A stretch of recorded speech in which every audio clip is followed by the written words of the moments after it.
Habacuc, capítulo 3.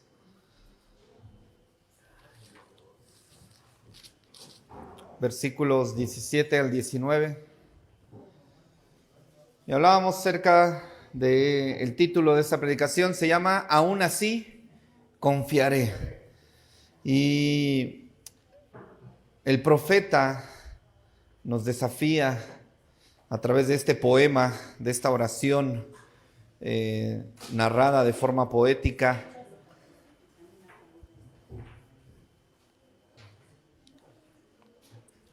Habacuc, capítulo 3, versículos 17 al 19.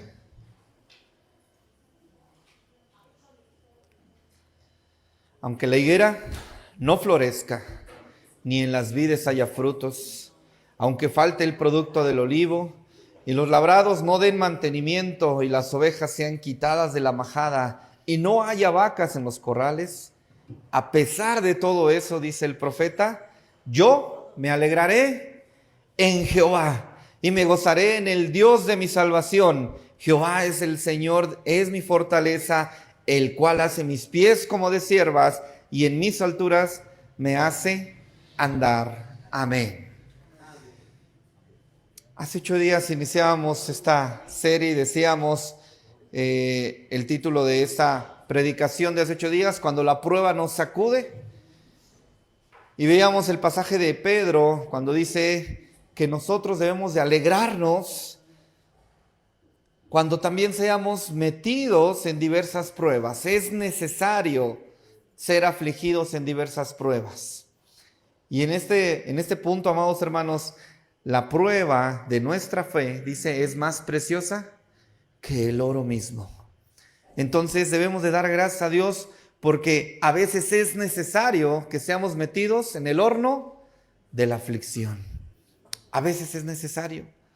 ¿Por qué es necesario, amados hermanos? Porque como seres humanos solemos olvidarnos fácil y frecuentemente de todas las bondades que Dios tiene para con nosotros. Y a veces las asociamos a nuestra pericia, a nuestra forma de ser, a nuestra inteligencia, a nuestra sabiduría, a todos los dones que podamos nosotros enumerar de cada uno de ustedes y decimos, me he portado bien, ¿no? Por algo Dios me está bonificando, ¿verdad? Me está gratificando y eso no es necesariamente correcto. Porque bien dice Romanos 8:28 que a los hijos de Dios, a los que amamos a Dios, todas las cosas nos ayudan a bien. Esto es, a los que conforme a su propósito han sido llamados. ¿Cuántos llamados hay aquí de parte de Dios? Amén. Bueno, déjame decirte, eres llamado del Señor. El propósito de Dios es forjar la imagen de su Hijo en ti. Romanos 8:29. A los que antes conoció, también los predestinó para ser hechos conforme a la imagen de Cristo. Seguimos respirando porque la imagen no ha sido terminada, ¿verdad? Seguimos respirando porque el alfarero sigue moldeando la imagen de Cristo dentro de nosotros.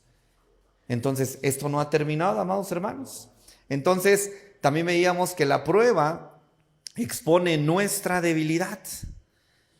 La prueba saca a relucir lo que nosotros somos y lo que hay en nuestro corazón. Lo veíamos en el pasaje de Deuteronomio capítulo 8, versículo 2. Cuando dice, yo permití que ustedes fueran metidos en el desierto para saber cómo habían de responder, para saber lo que había en su corazón. ¿Se habían de obedecer o no? Es por eso que el Señor a veces nos permite ser metidos en el horno de la aflicción, a veces permite las tormentas, a veces permite los desiertos, para saber lo que hay en el corazón de cada uno. Entonces la prueba expone también nuestra debilidad. La prueba nos hace saber que somos frágiles, que no somos inmunes, ¿verdad? La prueba nos da a entender que nosotros dependemos completa y absolutamente de Dios. Veíamos a un apóstol Pablo pidiéndole al Señor, Señor, quita este aguijón de mi carne. ¿Y qué dijo el Señor? No lo haré. Mi gracia te es suficiente, porque mi poder se perfecciona en tu debilidad. Entonces el apóstol Pablo dice, bueno, ahora entonces me gloriaré, en buena gana me gloriaré. Entonces Dios usa nuestra debilidad para exhibir su fuerza. Estamos vivos por gracia, amados hermanos, que es lo que nos compete en el día de hoy. Pero también las pruebas, decíamos hace 8 días, nos empujan a aferrarnos a Dios. Nos llevan a aferrarnos a Dios, amados hermanos, no a las circunstancias. El mismo apóstol Pablo nos dice, no mirando las cosas que se ven, porque las cosas que se ven son temporales. Vean las cosas que no se ven, porque las que no se ven son eternas. Aférrense a ellas. No nos aferremos a las cosas que podemos disfrutar. Por algo Dios nos las dio. Disfrútalas, gózalas, pero no te aferres a ellas. Ninguna de ellas, amados hermanos, ha de heredar el reino de los cielos. Ninguna de ellas. Veíamos también que la prueba prepara nuestro carácter para la gloria venidera. Porque la prueba produce paciencia. Y la paciencia produce carácter. Y el carácter produce esperanza. Entonces, la prueba produce paciencia, amados hermanos. Tu sufrimiento no es en vano. Tu sufrimiento tiene un propósito en el corazón de Dios, tiene un fin eterno, amados hermanos. Entonces, concluíamos hace 8 días que cuando la vida nos sacude, Dios se mantiene firme. La roca está inamovible. La roca que es Jesucristo está intacta. Él no se mueve, Él permanece firme. Ven a la roca que es Jesucristo. Y hoy vamos a cerrar esta parte con esta segunda predicación. Si bien es cierto, la vida nos sacude, hoy veremos cuando la gracia nos sostiene. Segunda carta a los Corintios, capítulo 4. Segunda carta a los Corintios, capítulo 4, versículos 7 al 10.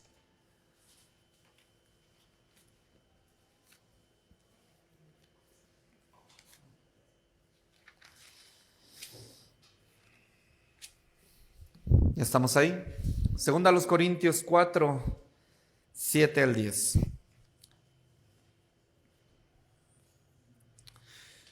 Pero tenemos este tesoro en vasos de barro, para que la excelencia del poder sea ¿de quién? De Dios y no de nosotros, que estamos atribulados en todo, mas no angustiados, en apuros, mas no desesperados, perseguidos, mas no desamparados, derribados, pero no destruidos, llevando en el cuerpo siempre por todas partes la muerte de Jesús, para que también la vida de Jesús se manifieste en nuestros cuerpos. Amén. ¿Cuántos de nosotros nos hemos sentido en algún momento de nuestra vida de esta manera? Atribulados, angustiados, perseguidos, inclusive hasta derribados en alguna parte de nuestra vida. ¿Te has sentido así en algún momento de tu vida? La aflicción, la enfermedad, la carencia, los problemas, las situaciones, las habladurías, muchas cuestiones han afectado nuestro ser en alguna parte de nuestra vida. Las pérdidas, la muerte, los anhelos, las esperanzas que fueron derribadas por situaciones que no esperábamos. Entonces, amados hermanos, la gracia no es solamente una idea. La gracia, amados hermanos, es una fuerza activa. Muchas veces nosotros pensamos que la gracia es el perdón inmerecido que Dios nos da a aquellos miserables que no merecíamos absolutamente nada. Dignos de conmiseración, dice la Escritura. Pero la gracia no es solamente eso, amados hermanos. La gracia no es solamente perdón de pecados, salvación de nuestro ser. La gracia es una parte activa. Es algo que Dios infunde dentro de nosotros todos los días para sostenerte cada día hasta el final de nuestra vida.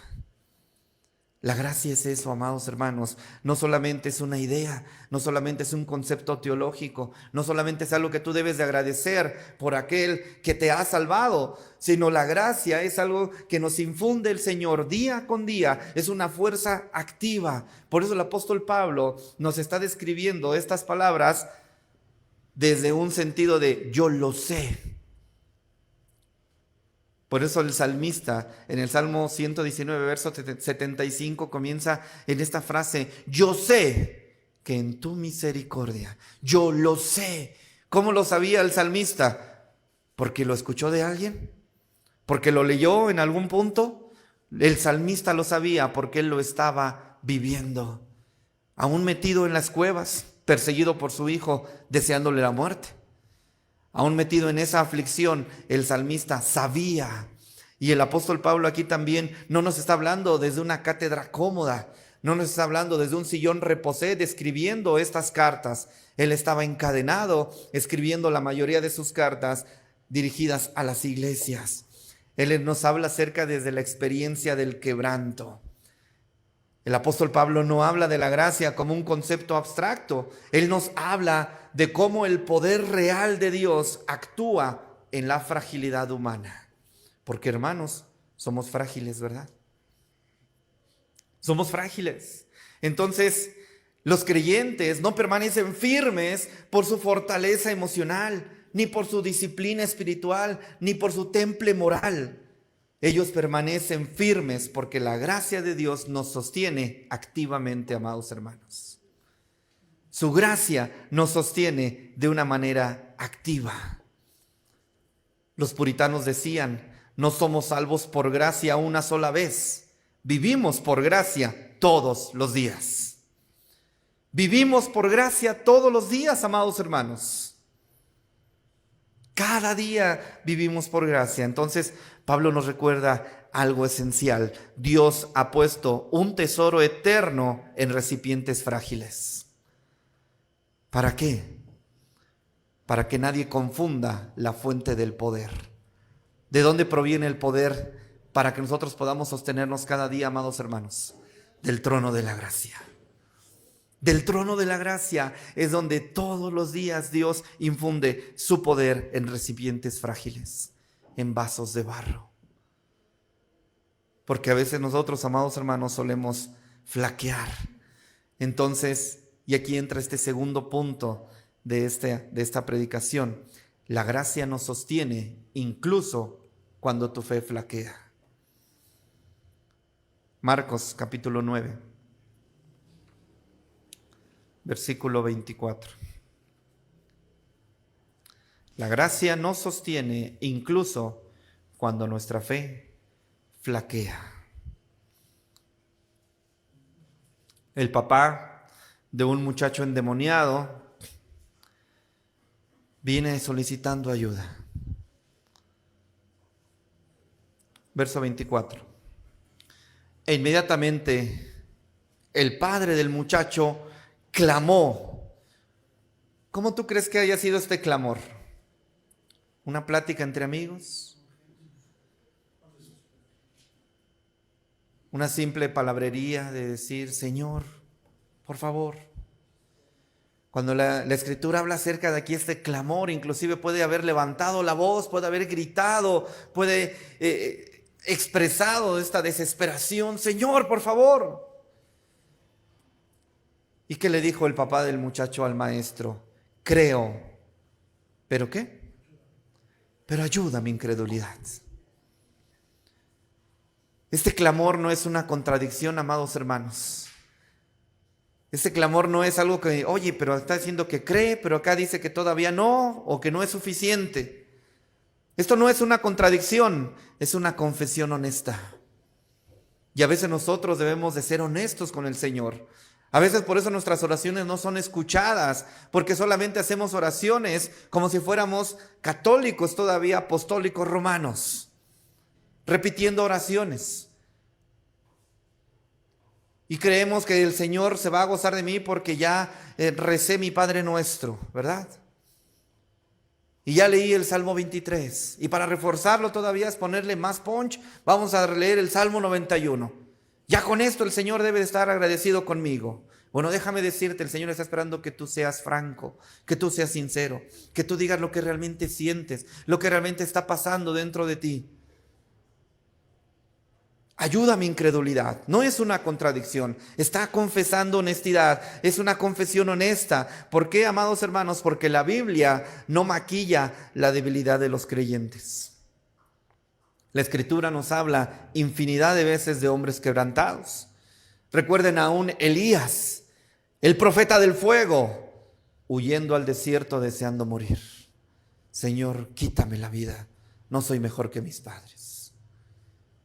Al profeta del fuego, al profeta que hacía descender fuego del cielo, huyendo al desierto deseando morir. O también tenemos a otro hombre, un rey, el rey David, un rey conforme al corazón de Dios, quebrantado por su pecado. El tal eres tú. Y el Señor no va a dejar esto sin castigo. O tenemos a otro personaje en el Nuevo Testamento, un Pedro, el apóstol valiente, el líder de los apóstoles, negando al Señor cuando había jurado que iría con él hasta la muerte. No le conozco, no le conozco, no le conozco. Y profiere una blasfemia para que digan, yo no soy aquel.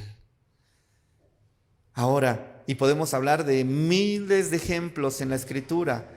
Muchos ejemplos hay plagados a lo largo de la Escritura de personajes que flaquearon, que su fe flaqueaba. ¿Y sabes qué? Aunque ellos flaquearon, ninguno fue abandonado. Ninguno, amados hermanos. Entonces, la Escritura nos está diciendo, aunque tu fe flaquee, tú no serás abandonado. El Señor no te va a abandonar. ¿Por qué, amados hermanos? Porque la perseverancia de los santos no descansa en la constancia del creyente, sino en la fidelidad de Dios. La perseverancia de los santos no descansa en tu ecuanimidad, no descansa en tu integridad ni en tu moralidad. La perseverancia de los santos descansa en que Él es fiel y Él ha prometido estar con nosotros. John Owen, un puritano de hace algunos siglos, afirmó: Dios no preserva a los santos porque ellos se aferran a Él, sino porque Él se aferra a ellos. En eso consiste la perseverancia de los santos, amados hermanos, no en que nosotros nos aferremos a Él, sino en que Él se aferra a nosotros. Por eso se llama gracia, porque no lo merecíamos, porque ninguno de los que escuchan esto el día de hoy merecíamos ser salvados, pero Él se aferra a nosotros.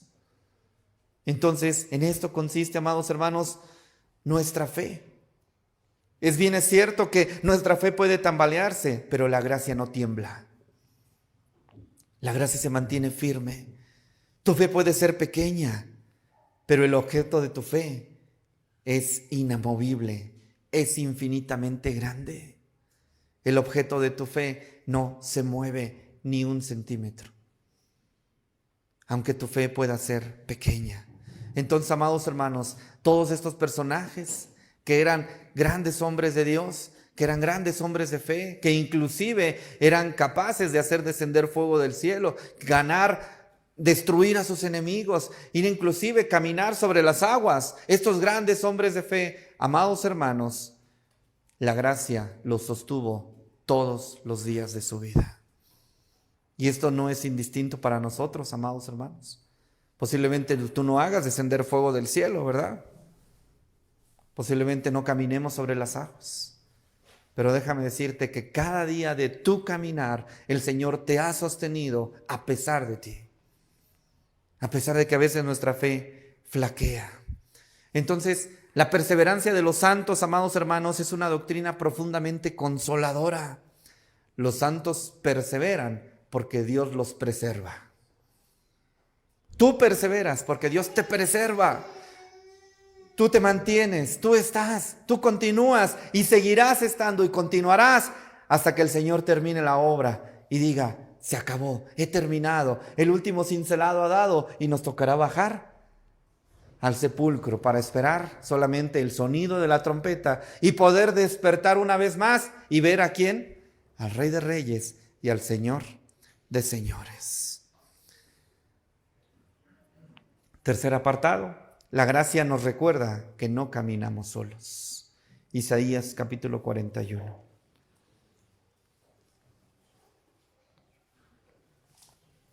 Isaías capítulo 41.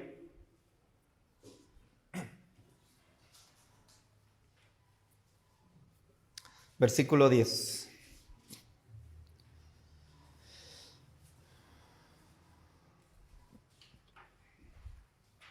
Ya vimos que la gracia es una fuerza activa.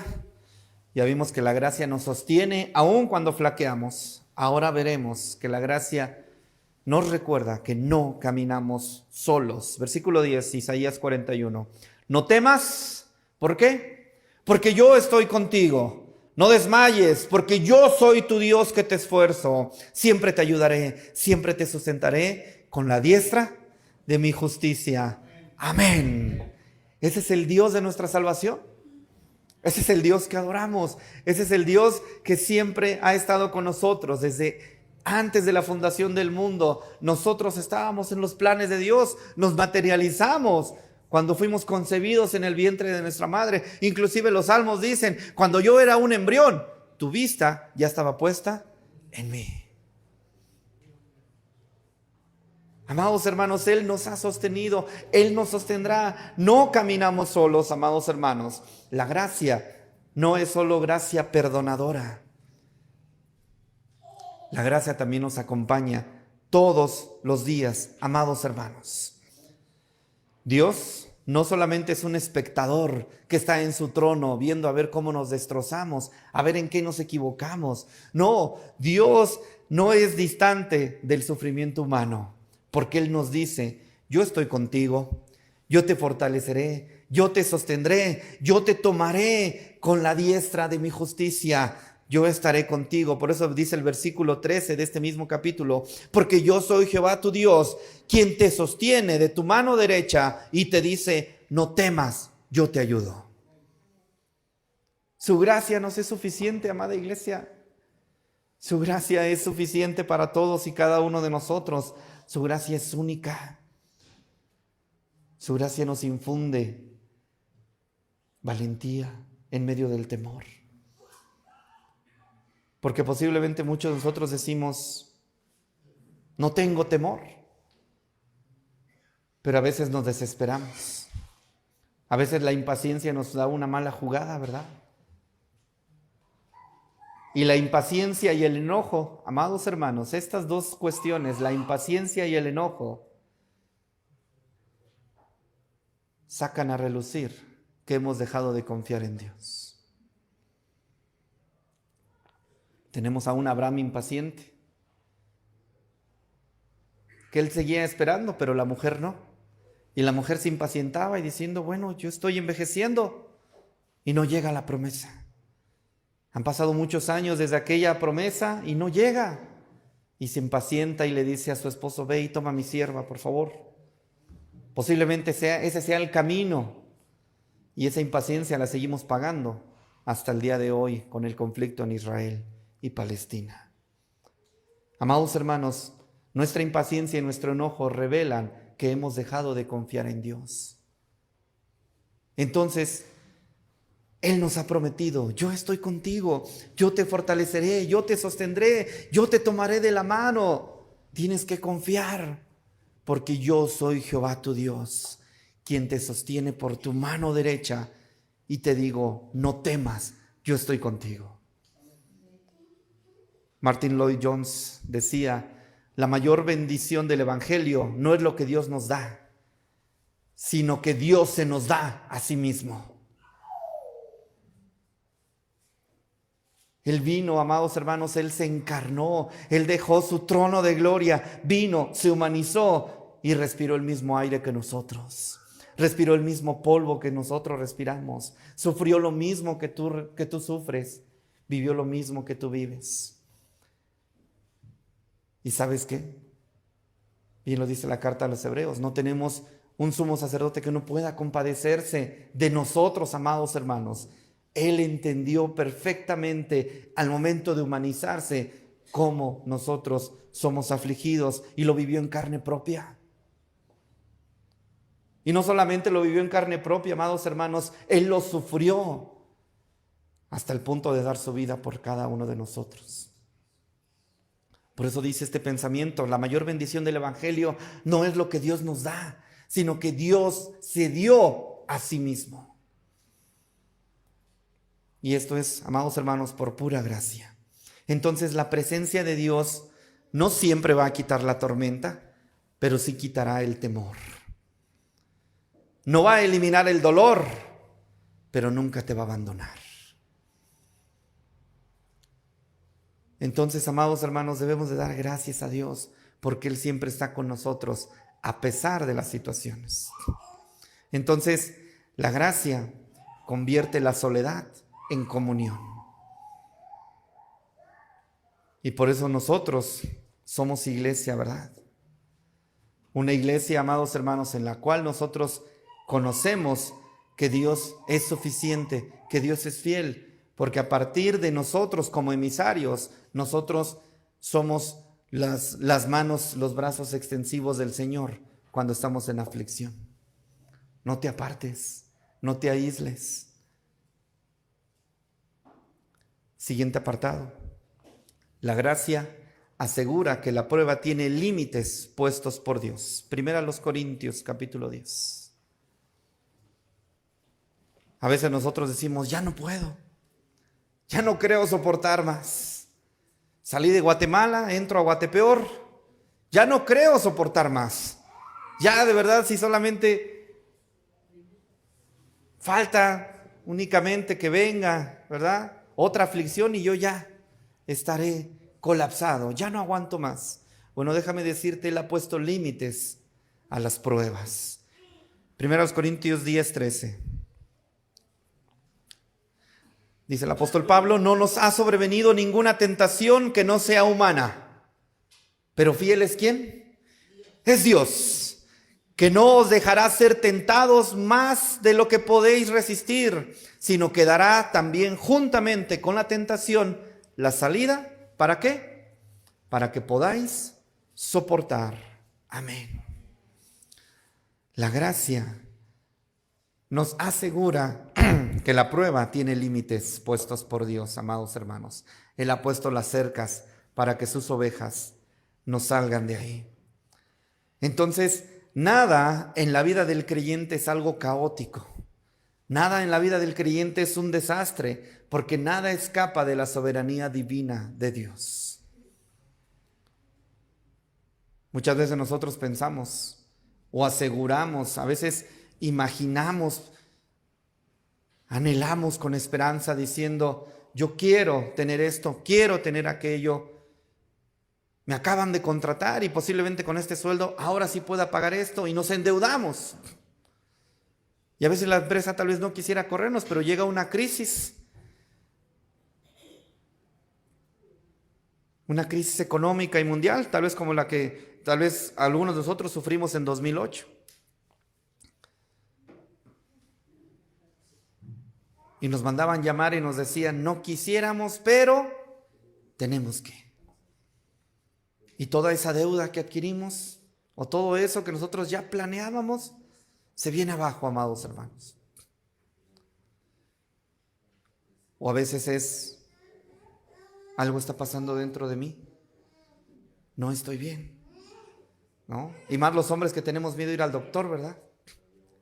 Porque no queremos saber el dictamen de algo que ya presentimos que está ocurriendo, ¿no? Yo lo que ocurría en la semana y yo, ¿qué pasa aquí? Voy al doctor a ver qué pasa.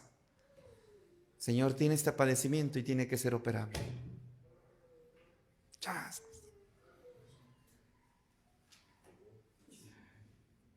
Y no, con unas pastillitas no se podrá. Amados hermanos, es parte de la vida ser metidos en el horno de la aflicción. Pero ¿sabes qué? Aún en medio de todo eso, Él nunca nos va a abandonar. Entonces, Dios pone límites a nuestras pruebas, amados hermanos. Y nada en este mundo, nada puede exceder el límite que Dios ya puso. Entonces, las pruebas en las cuales tú has vivido y tal vez todavía podamos vivir adelante, porque posiblemente surge en nosotros una enfermedad que no quisiéramos. Algunos una enfermedad terminal que no deseábamos, ¿verdad? Pero posiblemente Dios está permitiendo todo eso porque es parte de su plan soberano para purificarte, para pulirte, para ser conformado cada día más a la imagen de su Hijo. Entonces es Dios el que pone los límites, porque justamente no fue Satanás el que puso los límites en el sufrimiento de Job, fue Dios.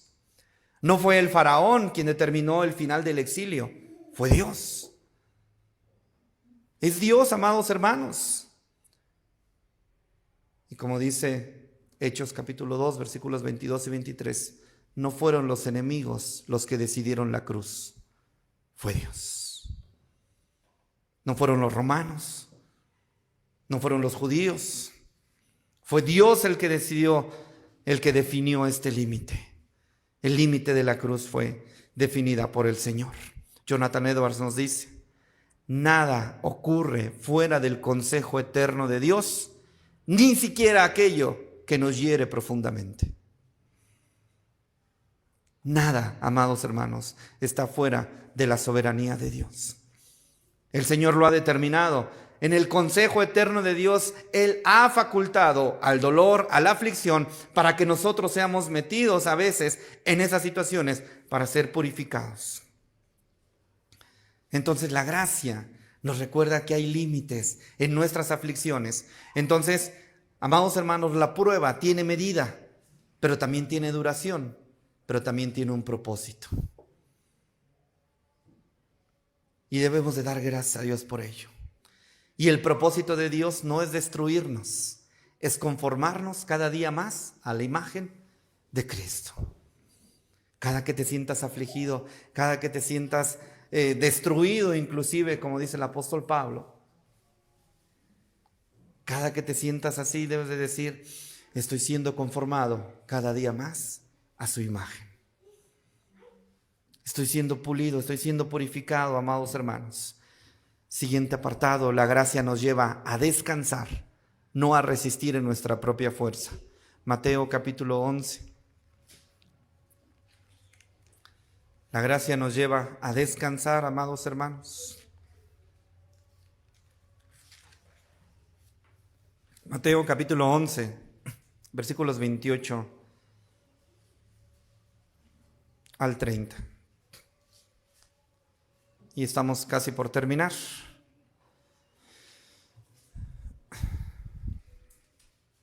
Un pasaje muy conocido por todos nosotros. Venid a mí, todos los que estéis trabajados y cargados, y yo los haré descansar. Llevad mi yugo sobre vosotros y aprended de mí, que soy manso y humilde de corazón, y hallaréis descanso para vuestras almas, porque mi yugo es fácil y mi carga es ligera, amados hermanos. Amén. Es una predicación que predicamos hace muchos años, Enyugados con Jesús, ¿se acuerdan? Y el yugo es aquel peldaño que tiene la forma, ¿no? Tiene dos huecos en ese peldaño para ser puestos sobre los lomos de los toros. Jesús está poniendo un ejemplo muy vívido para la gente de Israel, para sus escuchas. Y Él nos está diciendo a los que ven a los agricultores o a los que son agricultores, diciendo: así como ves a los toros que van sobre un yugo, así el yugo tiene que ser puesto entre ti y entre mí. ¿Cómo es esto, amados hermanos? En la agricultura se pone a un toro experimentado, a un toro experto, para que él lleve la mayor carga, y el toro más jovencito, el toro nuevo, el novillo que prácticamente va a empezar en esta caminata, en esta carrera de la agricultura, sea adiestrado por el experto. Jesús está diciendo, yo llevo la mayor parte de la carga. Yo la estoy llevando, yo soy el experimentado, yo soy el que ya sufrió todo hasta el punto de la muerte. Yo soy el que va contigo, yo soy el que yo estoy llevando la mayor parte de la carga, pero tienes que ir a mi lado. Porque estamos enyugados con Jesús. El yugo ha sido puesto entre Él y nosotros. Y Él nos ha dicho, no te dejaré ni te desampararé. Siempre estaré a tu lado. Por eso lo ha dicho aquí, venid a mí todos los que estáis trabajados y cargados. Yo los haré descansar. Yo voy a cargar la mayor parte. Yo soy el experimentado. Yo cargaré casi con todo el trabajo. Por eso dice, mi yugo es fácil y mi carga es ligera. Porque Él está cargando la mayor parte de nuestra carga, amados hermanos. Entonces Jesús llama no solamente a los cansados a esforzarse más. Él no los está llamando a eso. Él está diciendo, vengan a mí. Él no te está diciendo, levántate más temprano, que debería de ser una buena opción, ¿verdad? Para buscar el rostro del Señor antes de que el sol aparezca. Él no solamente te está diciendo, ven sábados, ven domingos, ven los lunes, ven los miércoles, ven los viernes. Que dicho sea de paso, sería bueno, ¿verdad? Él únicamente te está diciendo, ¿estás cansado? Ven a mí. Ven a mí. Estás atiborrado, estás hastiado, estás al punto de sentirte destruido. Ven a mí. El Señor nos está diciendo, ven a mí. ¿Y qué?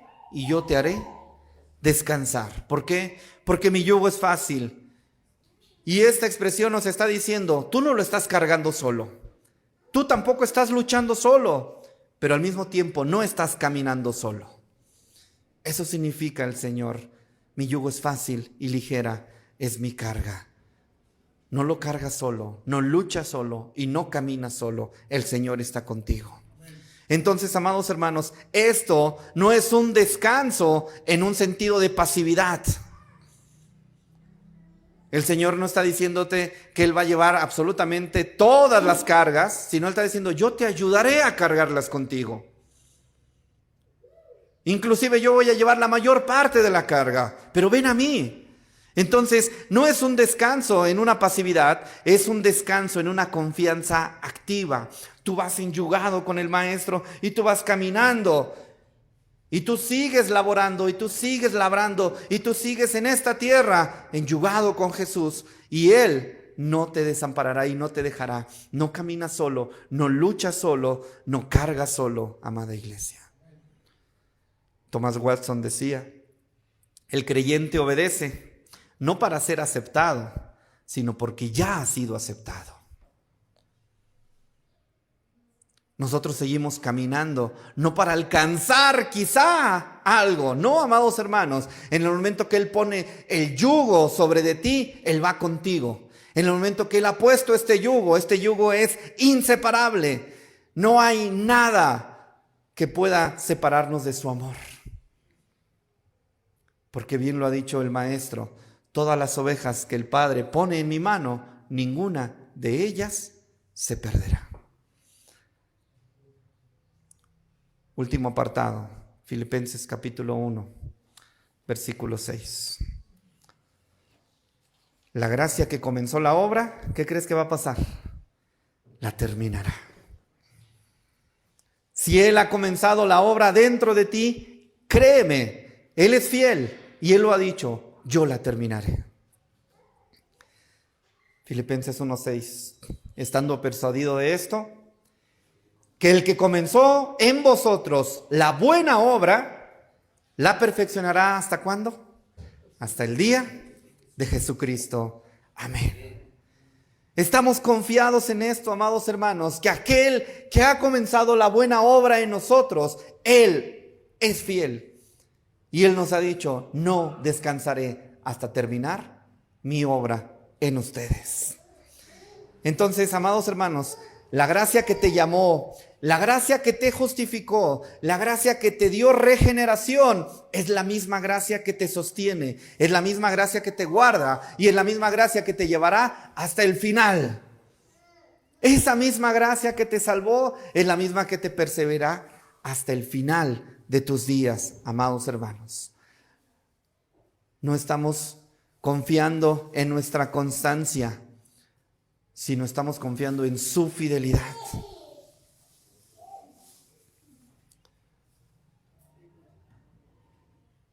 Juan Calvino dijo: la salvación no es una obra iniciada por Dios y completada por el hombre, sino una obra enteramente divina desde el principio hasta el fin. Su obra, amados hermanos, Él la empezó, Él la continúa y lo está haciendo con nosotros, y créeme, la terminará hasta el último de nuestros días. Y cuando llegue ese día, amados hermanos, sabremos que la buena obra ha terminado, que su gracia fue suficiente. Hasta aquí nos has ayudado, Señor, hasta aquí nos has ayudado. Y solamente nos espera escuchar el sonar de la última trompeta, abrir nuestros ojos y ver al Rey de Reyes y al Señor de Señores. Por eso nosotros como creyentes podemos decir: aunque yo falle, Él no falla. Aunque yo flaquee, Él se mantiene inamovible, Él se mantiene firme. Porque, amados hermanos, Dios no suelta lo que Él mismo ha tomado en sus manos. A pesar de todo, a pesar de las situaciones, a pesar de las aflicciones, a pesar inclusive de nosotros mismos, de nuestro pecado, Él se mantiene fiel. Y nosotros debemos de decir, como dijo el profeta Habacuc, y termino con esta misma cita con la que iniciamos esta serie: aunque la higuera no florezca, ni en las vides haya frutos, aunque falte el producto del olivo, y los labrados no den mantenimiento, y las ovejas sean quitadas de la majada, y no haya vacas en los corrales, con todo esto, amados hermanos, a pesar de tu enfermedad, a pesar de la situación que estás pasando, a pesar de la aflicción, a pesar de las malas noticias, a pesar de lo que esté afligiendo tu vida, con todo, dice el profeta, yo me alegraré en Jehová y me gozaré en el Dios de mi salvación, porque Jehová, el Señor, es mi fortaleza, el cual hace mis pies como de ciervas y en las alturas me hace andar. Amados hermanos, amén. Tu aflicción tiene el propósito de llevarte a un nivel superior. Tu aflicción tiene el propósito de llevarte a una altura mejor todavía, porque este es el punto de hacernos crecer, amados hermanos. Bendito sea el Dios de nuestra aflicción. Paz a ustedes, amados hermanos.